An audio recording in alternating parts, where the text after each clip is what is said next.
Now in this video, let's talk about how you can reset the AirPods Max. Let's get into it.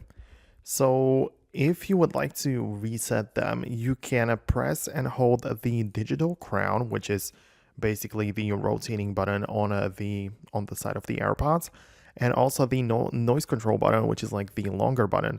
You would like hold them down both at the same time for 15 seconds until the LED light flashes the orange color, and then it should turn to white.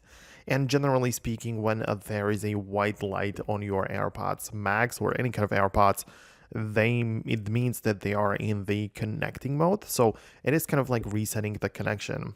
Essentially, it will then be able to be paired as a brand new device to another device or even someone else, right? So someone else's iPhone can just pick it up and use the AirPods Max like this. So that's like one of the ways how you can reset it. Of course, if you open up the settings and go to the Bluetooth, you can find your AirPods Max if you are like connected already, and upon clicking on more information, you can disconnect or even completely forget the AirPods entirely. So this is another way technically how you can reset the AirPods, and this is how you can proceed.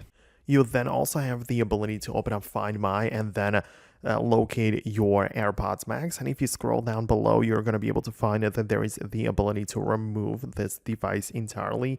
So if you would want to, you can also just remove it from the Find My and make sure it's not like trackable or anything. So there is another approach which you can just take through the Find My. So that is kind of how it works. Let me know below in the comments if you managed to do what you intended, and if not, then leave a comment below saying which type of issue you are facing. So that's it for me. I honestly hope that I can help you. Hit the thumbs up if you did enjoy this video, and I'll see you in the future.